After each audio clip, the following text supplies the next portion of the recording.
Hermione.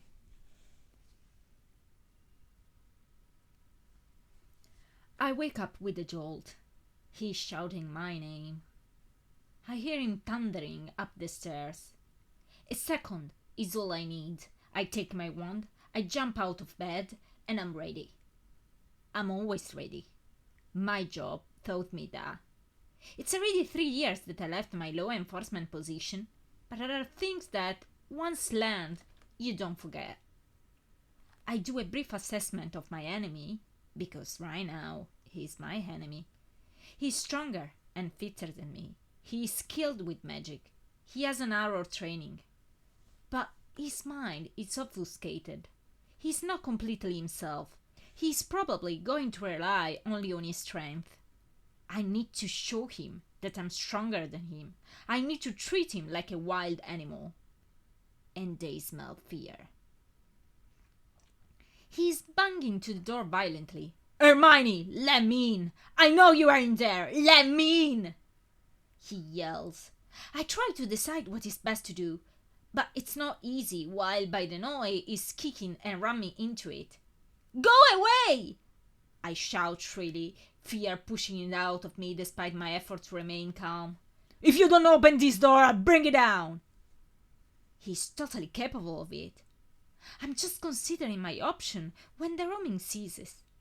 Instead, after a couple of seconds, a wary knocking takes its place.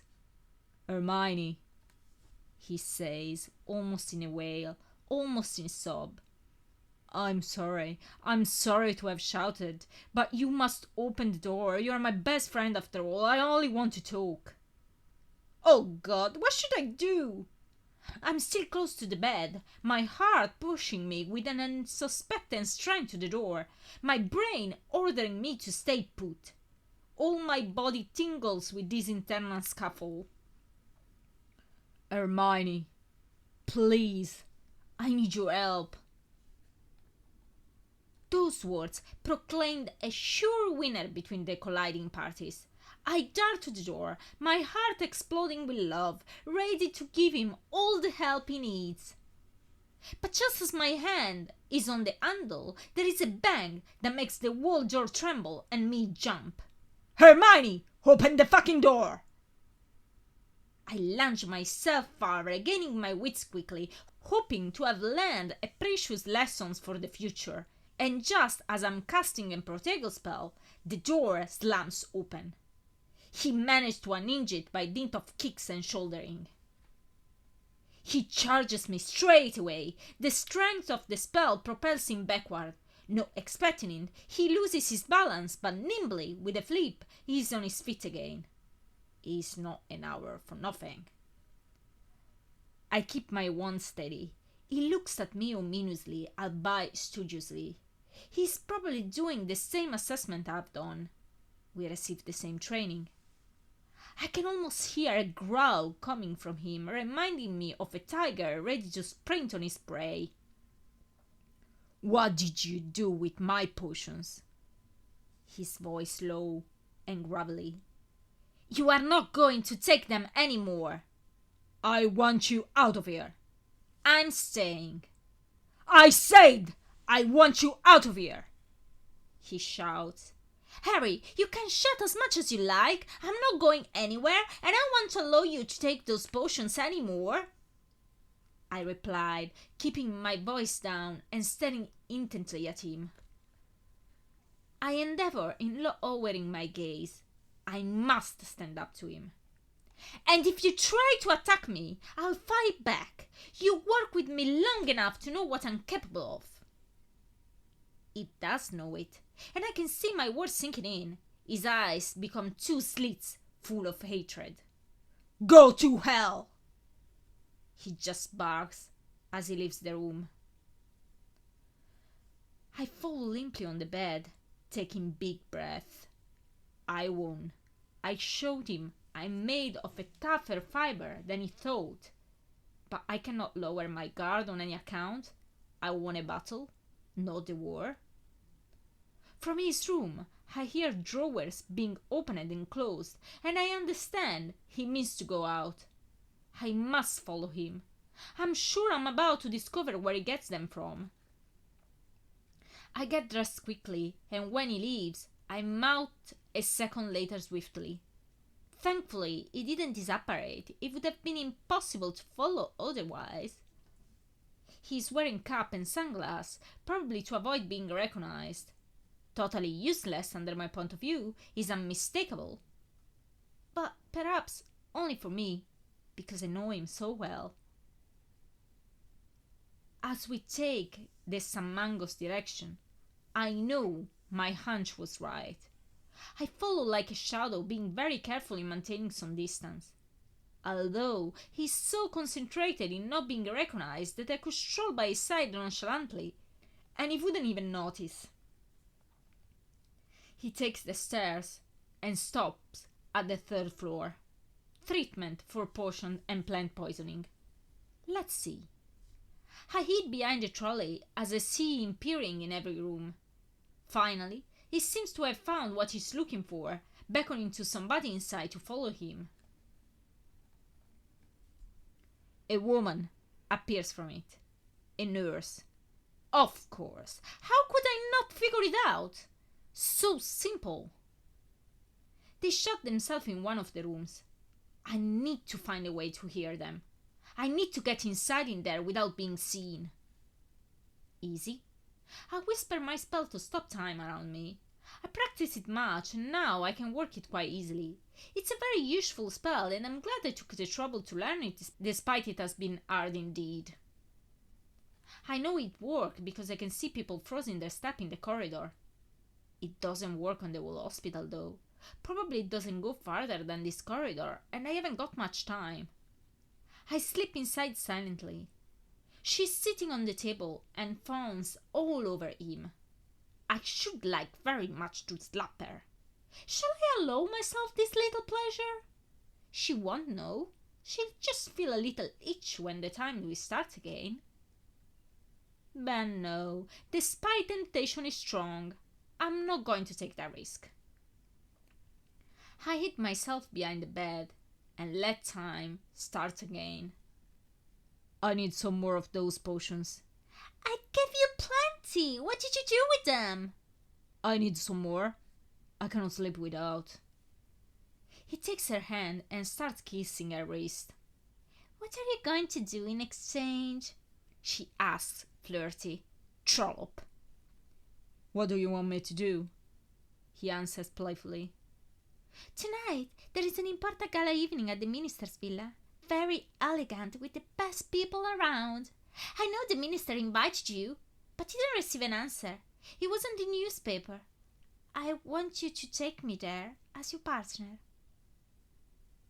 I see him freeze. I can't, love. You know I can't. There are gonna be journalists. They are going to take pictures. But that's the whole point, silly. I want people to see me with you. She coos coquettish. How dare you use him for your paltry interest? You horrible woman! Use his weakness just to be on a newspaper. You'll pay this. Be a reasonable, hon. I can do plenty of other stuff for you, he says, thrusting himself between her legs, pulling her against him. She simpers, leaning back. You will do for me many things, including taking me out for dinner. He withdraws from her in visible distress. I can't. I just can't. The scandal is gonna be huge. Have you got an idea what it means for me? He will be on every newspaper. My sons are going to see it. He gabbles in panic. All my wife's relatives. Do you realize what you are asking for me? I know, poor thing, she says, relishing visibly in the power she is exercising over him. But, you see, I take many risks in smuggling potions. It seems only fair for me to have some rewards. I could pay you, he offers eagerly. Name your price. Money is not a problem. I don't care about money. They'll arrive anyway in due course. I want to be famous, recognized, and you can provide that well enough.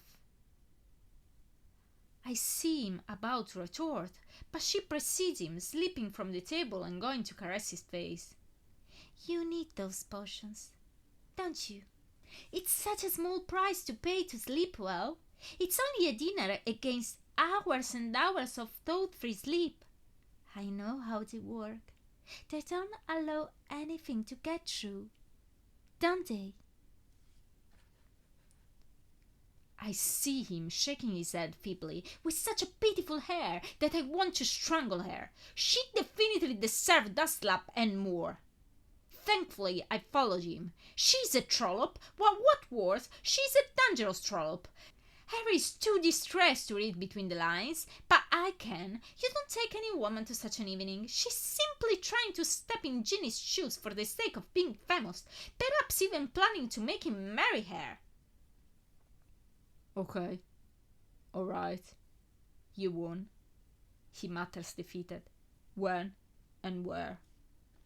Let's meet at the Leaky Cauldron at 6. We can have a walk in Diagon Alley first. We can go to my place afterward. Or even better, to yours. He wears back his sunglasses. Okay. Whatever. Bring as much as you can. He says hastily, leaving the room. The woman lingers beside the table with a victorious smile. I'm going to swap it away pretty soon. I count to 3, and I stand up. She's startled seeing me appearing from nowhere, and I read on her face all the alarm I want her to feel. Who are you? She asks suspiciously, in her eyes a seed of recognition. I had my share on newspaper being Harry's friend. So much the better. And savoring already my answer, I smile. How sweet this moment is. Hermione Granger, former head of the Law Enforcement Department, present private advisor for the Minister as political mediator between Romania and England, I need to ask you a few questions. Never and ever and ever I gained so much satisfaction in pronouncing this sentence. And never and ever and ever I rejoice so much in seeing a face growing as white as her spotless uniform. I can almost hear the blood leaving her body in small rivulets. The sound of payback. How many years in Azkaban do you think a nurse can get to smuggle potions and subminister them to a private citizen without a written healer's permission? I let out my subtle menace with unreadable expression, while inside I'm jumping up and down with wild, malignant joy. I got back with some grocery shopping an hour later. I was afraid Harry might have changed the spell to get inside, but apparently he hasn't come back yet. I solved the sleeping potions issue quite easily. The nurse decided the best thing to do was to handle her resignation straight away under my kind recommendation, and is going to escape Harry as if the embodiment of the plague. But alcohol and drugs, he can take them easily anywhere. And while I'm meditating on this in James' room, I hear the door opening and some tinkling of bottles. Are you still there? Harry shouts from the kitchen. You can come down. I'm not gonna eat you. With my wand clutching my hand, on the lookout, I comply. He's drinking some kind of liquid from a glass, and judging by what is still on plastic bags on the counter, it is not pumpkin juice. His expression is still mean, despite not violent, but that won't make me lower my guard. Do you want one? He says, waving the glass in my direction. No, thank you. I'll have a tea. I reply, starting to make one. While at it, I can feel his gaze on my back though, and I shiver involuntarily out of tension. You should drink something stronger. It might set you more at ease, he says, sniggering. Oh, are you scared of me? I forgive your meddling. I'm not scared of you, I answer, challenging, taking my cup back at the table as I sit. You should be, he replies, a bit too seriously. So, what brings you here? What do I owe in the pleasure of your forced company? I imagine some more meddling by people we both know. Harry, it's not meddling. We are concerned about you. Why? I'm fine, don't you see? He retorts sarcastic. We just want to help you. I don't need any help. Yes, you do. And in this exchange, I perceive some uneasiness, making way between the aggressivity. I'll make some lunch, and I would like you to eat it. He doesn't agree, neither protest, but when I serve him the meal, after 20 minutes of complete silence, he eats it without complaint. Yesterday, I found a letter from Albus, tidying up. It's unopened. Don't you want to read it? No answer. Can I open it? It doesn't even look at me. I'll take it as a yes. I open the letter to read the content. Poor kid. I can detect in every line that he misses Ginny and needs some comfort from him. There is a sort of pleading tone in the last sentence asking for a reply that breaks my heart. This is clearly not the force he received, despite I didn't find any other. It's very important this letter being answered. I read it again then, this time aloud, and I can spot his expression changing while I'm through it, distress sneaking in. But by the end, he had hardened again. Why don't you answer? He looks at me darkly. I don't let his look to make me waver in my intent. I must insist. Albus needs a letter from his father. I take some ink and paper from a drawer and I place it in front of him. Write, I order. And, surprisingly, he starts to write. I didn't expect it. There arises immediately a doubt. It has been rather too easy to convince him. To confirm my suspect, a weak smile spreads slowly on his face. I'm done. Do you want to hear it, Miss Nosy? He asks once he's done. I nod, suspicious. Dear Albus, thank you for your letter. I hardly know what to write, so I decided to give you some important father-to-son advice. You see, a few days ago, I made a most interesting discovery. I had the pleasure to be entertained by some girls that couldn't be much older than you. That experience opened my eyes. And something else too, but we want to keep it child-friendly, don't we? He adds, smiling maliciously. Do not ever fall in love if you want to put a death sentence on that unlucky girl. Don't have any kids, because they will either die or hate you. Just have as much meaningless sex as you can. At that point, I stand up outraged and shocked. I take the letter from his hands and I shred it into pieces. He looks at me, still not changing his expression one bit. Shame. I was getting to the part about friendship between man and woman. I cannot help but blush, hurt. Harry, he needs your support. You are his father. He bolts up, anger replacing the malevolent smile. So then, write to him yourself if you care so much. He shouts enraged, snatching the letter from the table with a clear intent to tear it off. But he halts, seeing Albus' words, and his face crumple in an answer's distress. He tries again unsuccessfully, and then, defeated, growls in frustration, making me cringe with age in assisting all this mental torture. He slams it back on the table and dashes out of the room, as if to be out of sight of that tormenting letter. I look at that ignored request of help, abandoned, and I sigh, dismayed. This is going to be difficult. By 5 o'clock, I hear him getting a shower. I take all my courage and I go down, waiting for him in the kitchen, preparing mentally for the oncoming possible row. Half an hour later, he passes in front of it, without deigning me of a look, ready to get out. Where are you going? None of your business, he replies, opening the door. If you are going to meet a certain nurse, you are going in vain. It turns slowly, and I can see anger mounting steadily, anticipating some kind of intrusion from my part.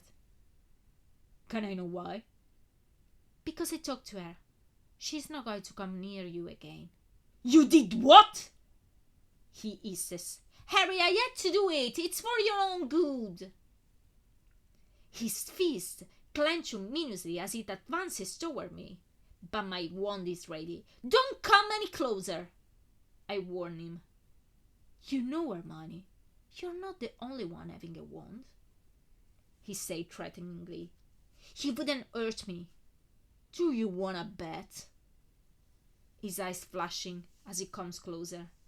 If you take another step, I'll immobilize you and I'll take you to some mangoes by force to get a treatment. I promise you I will. I continue stern, keeping my voice steady, devoid of any hesitation. He stops short at those words, looking murderously. And as I'm thinking that probably the threat won't be enough, he turns his back on me, walks out swiftly, and slams the door behind him. I take profit of the evening by myself to contact all are concerned about Harry. George and Ted first, to tranquilize them that I'm still alive, despite quite shaken, and then Molly and Arthur. I positively soften the situation, as I don't want them to know how scared and preoccupied I am. They already went through a lot with Ginny's death, and I don't want to add to their already big afflictions. And then I write to Rose, to Hugo, and to Charlie, Bill, and Luna, a line to Percy too. I'm not writing to Ron. I'm still enraged against him. George has kindly sent Leo to collect the mail, and when he comes, I give hold to him and I watch him fly away in the night, burdened by my letters. The evening flew in the accomplishment of those necessary tasks, and it's already late when I close the window behind Leo, and I check the clock on the wall. I decide to go to bed, but nevertheless, I'll stay awake until Harry doesn't get back.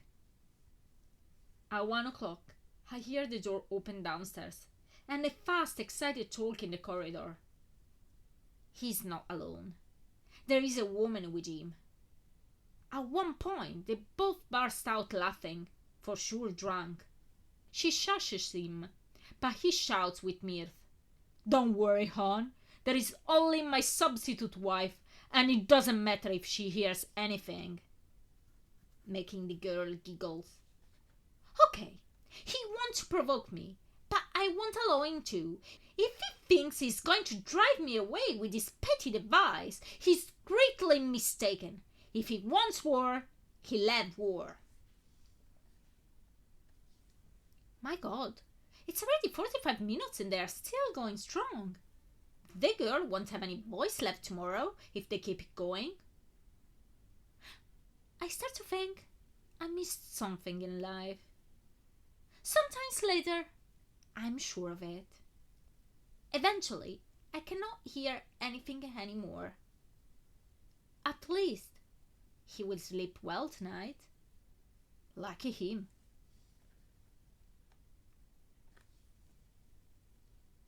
I'm awake, undecided on what to do.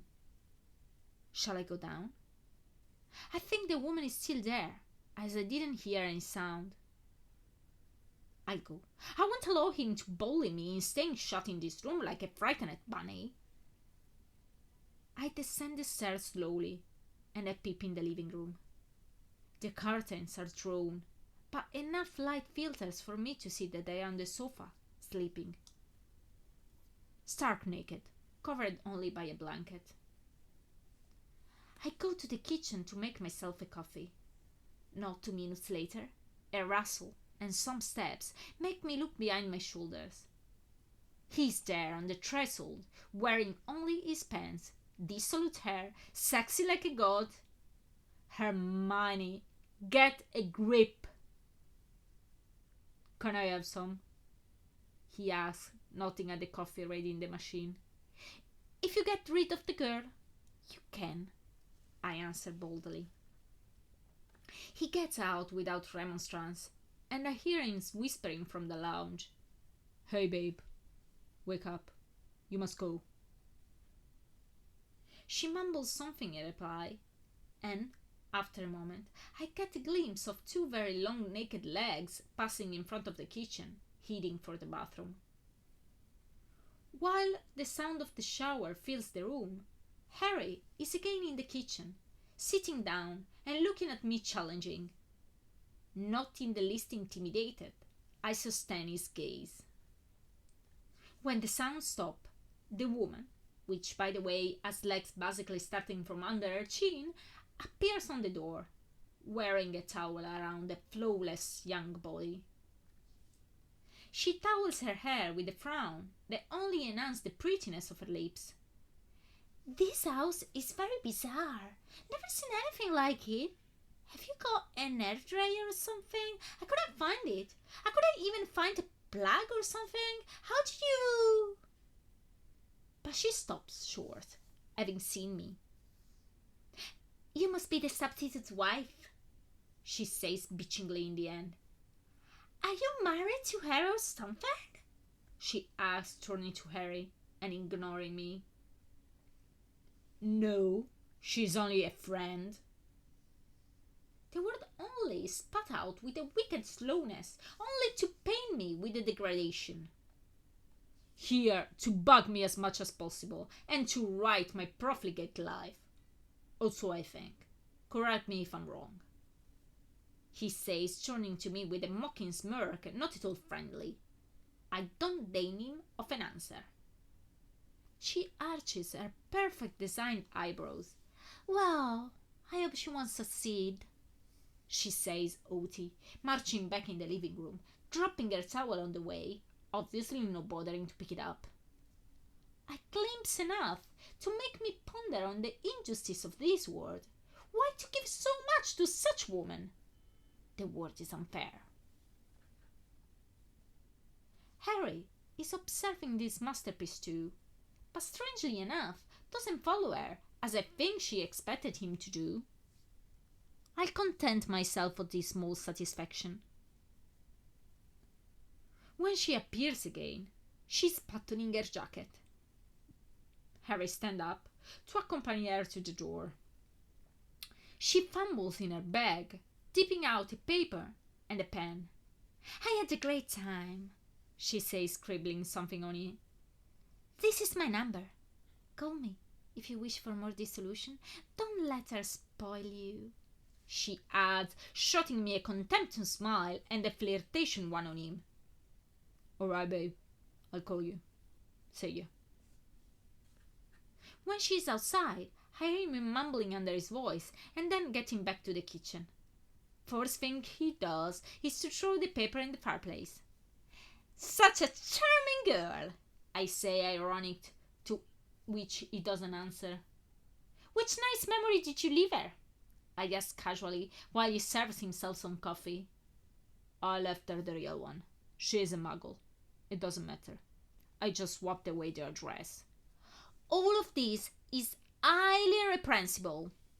Hermione, don't start. I'm not in the mood. My head is killing me. If you want to stay, so then stay. But leave me alone. I go rummaging in my bag, and I take out a small bottle. Drink this. It'll make you feel better. He looks at me, brightening. Is it? No, it's not. It's just for your headache. He darkens subtly, but drinks it anyway in one gulp. After that, without saying another word, he takes from a cupboard a bottle and goes to the living room. I drink my coffee pensive, very undecided on what to do. I need to prevent him drinking so much, but I can hardly take away the bottle from him. I follow, minutes later, just to check the situation. He's lying on the sofa with the bottle in one hand, staring in front of him blankly. Harry, I say, tentatively. Leave me alone. Don't you want to go out? Leave me alone. I can change your look. Leave me alone. But I don't budge. I stay there, looking at him with a feeling of heaviness. Harry. Hermione, I'll say this one last time. And in the tone of voice, I can recognize a return of the former aggressivity. Leave me alone. You have no idea what I'm capable of. Stay away from me. I decide it's best not to push it for the moment.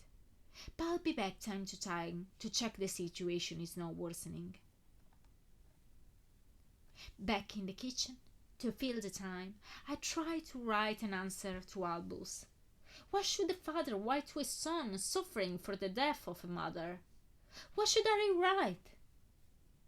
It's not easy, and anguish takes possession of me, thinking about poor Albus longing for a father who is incapable of helping him, about James blaming him for Ginny's death. Many are the issues to overcome, already complicated to deal in a normal situation, almost impossible right now. He is not in any condition to cope with any of them. I start to write, but I struggle. At last, I must sob very often to mop up my tears.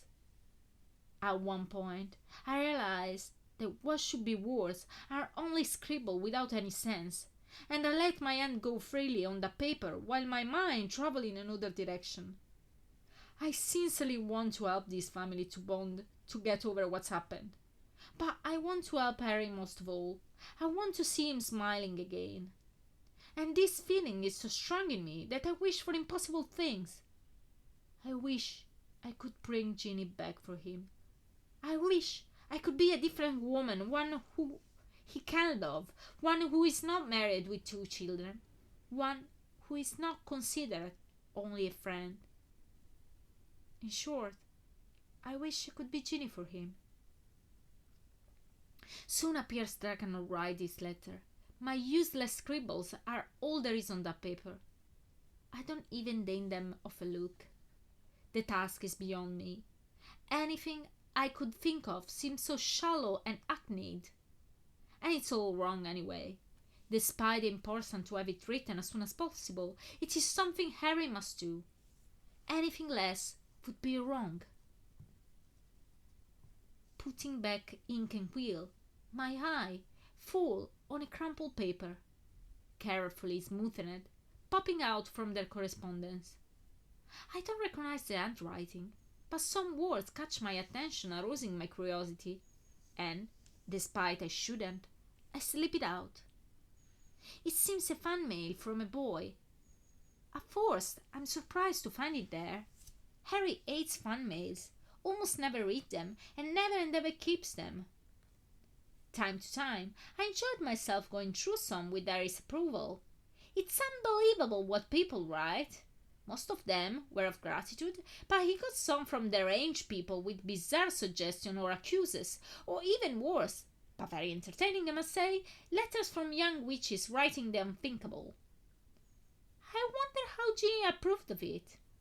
I obviously never mention it. Anyway, reading this one, I understood why he kept it. There is a lot in it. It's moving and very different from the other I had the chance to read. It must have struck Harry positively after so much junk and blind admiration. When I'm done, I slip it back carefully. I make myself something to eat, and hoping Harry will eat it too, I leave a plate on the table in the living room. He's still in the same position. He doesn't even notice me. I linger a moment anyway, hoping he will, but then, when it's clear that he won't, I get back in the kitchen, kneeling in front of the fireplace. I need to talk to Ted again. He knows Harry well. He understands him with even more clarity than me. He is only in his 20s, but he shows a maturity that often surprises me. I prize his advice. I close the door, not wishing Harry to hear anything of what I'm about to say, and I push my head in the greenish flames, calling for his address. Thankfully, he's at home.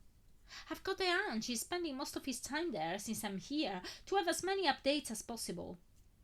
I haven't got good news to relate, but only worrying tidings. I explained to him about drugs, alcohol, potions. I explained to him of his hunger and aggressivity, and I asked for his advice. Listening to my story, he gets such a pained and worried expression it touches me. He's very fond of him. There has always been such a strong bond between the two, and I guess that after Ron's fracture and my estrangement, he's the only friend Harry has got left, together with George.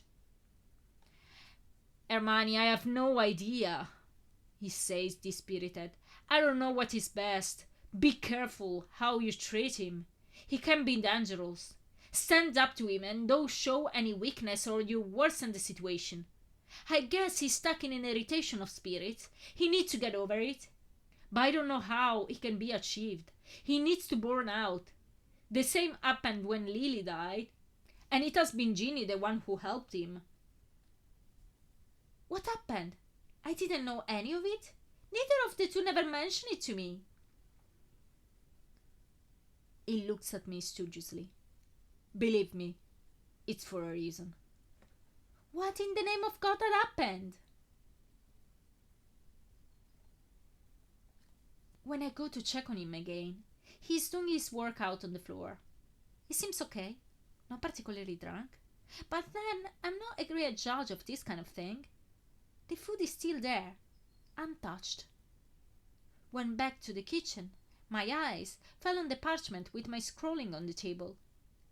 I take it with the intention to burn it. I get caught by the scribble though, and I look at it with more attention to decipher what I suspect to have spotted. I was right. I didn't scribble at all. Those are not doodle without sense. What is written there is simply Harry, Harry, Harry, Harry, Harry for the whole page. It's official. I'm back being 13.